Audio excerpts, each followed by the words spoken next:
भक्तजन, वास्तविक में दुख और सुख ये दोनों अनुभव का विषय है। जिससे हम अधिक जुड़े, जो हमें अधिक प्राप्त हो, वही हमें अनुभव में आता है। वैसे तो ये दोनों परिवर्तनशील है, दुख और सुख। एक छोटी सी कथा है कि दो मित्र बचपन में अपने साथ पढ़ते थे आपस में। 5 क्लास तक तो वो साथ में पढ़े। फिर कुछ ऐसा हुआ कि एक मित्र उसका शहर चला गया और एक मित्र वहीं गांव में रहने लगा। तो उन दोनों का राब्ता तो वैसे था, आपस में चिट्ठियों पर बात किया करते थे पहले के जमाने में। तो इस प्रकार से गांव वाला पहली बार गया शहर दोस्त से मिलने। जैसे ही दोस्त से मिलने गया, बहुत परेशानियों के साथ पहुंचा उसके दरवाजे पर। जब उसके दरवाजे पर गांव का रहने वाला उसका मित्र पहुंचा तो दरवाजा सामने से उस दोस्त की पत्नी ने खोला। जैसे ही दोस्त की पत्नी ने दरवाजा खोला, उसी समय उस मित्र ने अपने आंखों पर हाथ डाले। बोले, ऐसे वस्त्र पहने हुए, इतना बड़ा बड़ा घर है और वस्त्र देखो कैसे पहने। भीतर आया, भीतर उसको बुलाया गया, उसके मित्र को। जैसे ही वो गद्दे पर बैठने गया, उसी समय थोड़ा विचलित हो गया, क्योंकि गांव में रहने वाला, चबूतरे पे बैठने वाला, उसको क्या पता कि सोफे पर क्या होता है। आपको पता है कि सोफे पर बैठते हैं तो हिलता है, थोड़ा ऊपर नीचे होता रहता है, उसमें स्प्रिंग भी लगे हुए होते हैं। तो इस प्रकार से वो थोड़ा हैरान हो गए। आप हंस रहे हैं इस बात पर, वाजिब। तो इस प्रकार से उसका जो मित्र था वो उससे बातचीत करने लगा। फिर अपने जाकर पत्नी को कहा कि हर रोज हमारे यहाँ पर तो नौकर खाना बनाता है, आज आप खाना पकाएं, आज आप रोटी बनाएं। मेरा मित्र आया है। तो जो भाभी जी थे, उन्होंने भीतर गई और बिल्कुल गुजराती जो रोटी होती है पतली, जो हमारे यहाँ बनती है बिल्कुल पतली, उस रोटी को फूंक दो तो दूसरे की प्लेट में चली जाए। उस रोटी में से आपको नीचे क्या प्लेट में पड़ा है वो भी दिख जाए, इतनी पतली सी बनाई। वो जो गांव वाला था वो तो ऐसी रोटी 80-85 खा गया, पता नहीं कितनी खा गया। पर खाते खाते सोच रहा है कि ये पता नहीं कैसे खाते हैं, ये पतली पतली रोटी खा के मेरे मसूड़ों में से खून निकल आ रहा है। ऐसा नहीं है कि मेरा दांत क्या, मेरे पूरा जबड़ा ही बाहर आ जाए। ऐसे करके वो बेचारा जैसे तैसे टाइम गुजारा, पर दुखी होकर, पीड़ित होकर रात को गया बेडरूम में सोने के लिए। मित्र ने दे दिया उसको कि आपको गर्मी लगे तो ये बटन दबा देना, ये पंखे की स्पीड बढ़ती जाएगी।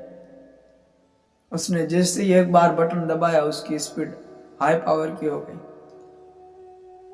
उसने और बटन दबाना चाहा और स्पीड बढ़ने लगी। जैसे तैसे करके सुबह 4 बजे तक वो रहा, परंतु कंबल के सारे गद्दों के भीतर चला गया। बोले, मर जाऊंगा, ये ठंड में, इतनी बड़ी ठंड में तो मर ही जाऊंगा। ऐसे करके वो जैसे तैसे सुबह 4 बजे, मित्र को बताया नहीं, अपने गांव जाकर पहुंचा। गांव में उसके गांव वाले की पत्नी ने पूछा कि पतिदेव, आपकी यात्रा कैसी रही? कहा कि क्या यात्रा के बारे में तुझे, मस्त जाके मैं बचा हुआ हूं। क्या आपके मित्र के क्या बताऊं मित्र के बारे में, वो तो नर्क में रह रहा है। क्या खाने का, क्या बैठने का, क्या सोने का, नर्क में रह रहा है बेचारा, नर्क में। मैं तो नहीं रह पाया।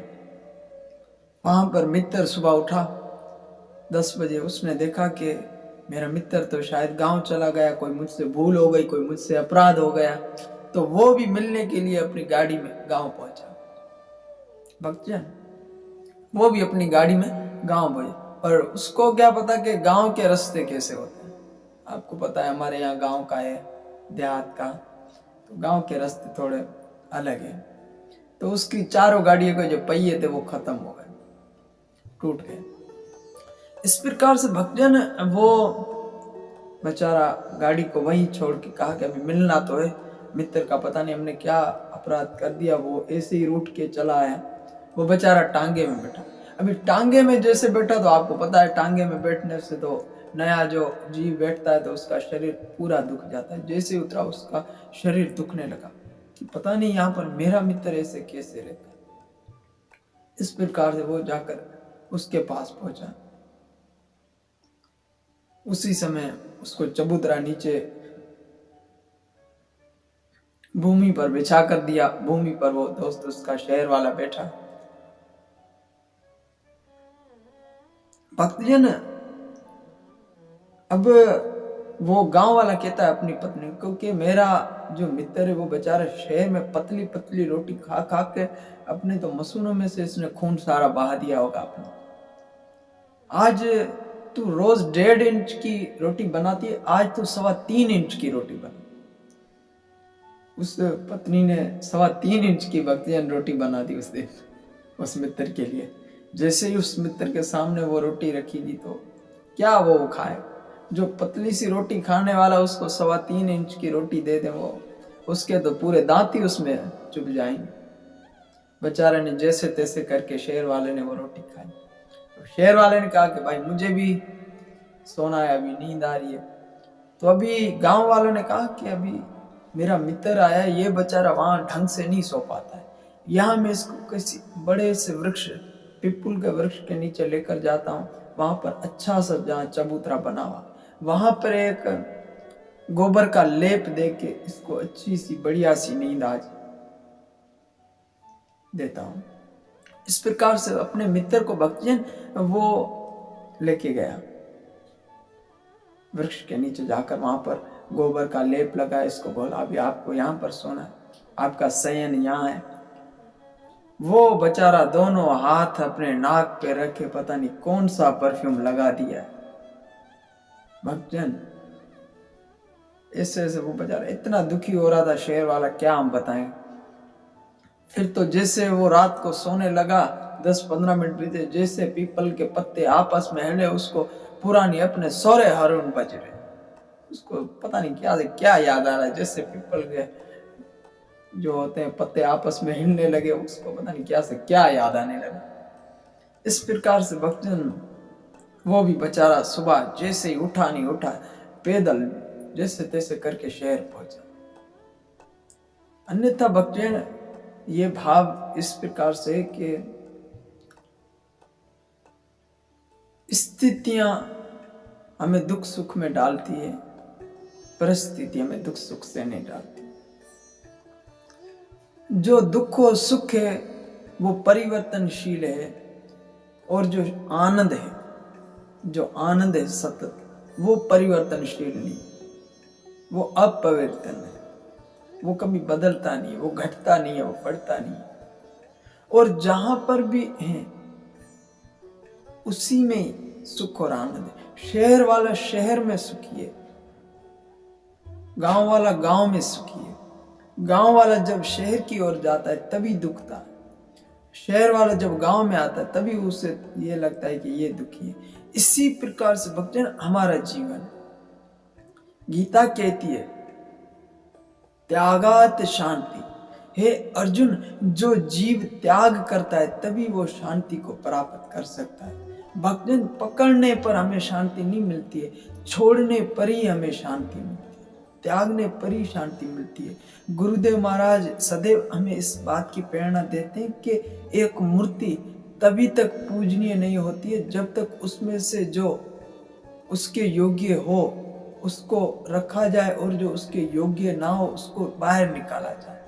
जब उसको सफलीकार उसको जब घड़ता है उसमें से जो नकारा वस्तु है वो निकाल देते, तभी वो एक सुंदर सा रूप ले पाती है। उसी प्रकार से भक्तजन आप और हम अपने जीवन में अंदर अगर आनंदित होना चाहते हैं, अगर शांतिमय होना चाहते हैं, तो हमें त्याग करना पड़ेगा। श्रीमद् भगवत गीता इसका सबसे बड़ा प्रमाण है, त्यागात शांति। हमें त्याग करना है भक्तजन। इसी प्रकार से आप और हम अपने जीवन में श्रीमद् भगवत गीता कहती है दुख सुख समय कृतवा लाभा लाभो जया जयो। ये दुख और सुख ये परिवर्तनशील है, परंतु जो आनंद है वो सतत घटित रहता है। तो इस प्रकार से अगर आप शांति से आनंद से जुड़े रहना चाहते हैं तो आपको सबसे पहले त्याग करना है। हमारी श्री राधा रानी कहती है, वृंदावन के हर पत्ते पत्ते पर लिख दिया है, कहा है कि हरि विमुखन को तजिए। जो हरि से विमुख संग है उनको आप छोड़ दीजिए। हरि जो विमुख है उसको आप त्याग दीजिए। भक्तजन असत वस्तु का त्याग ही सत का संग प्रदान कर देने वाला है। तो इसी प्रकार से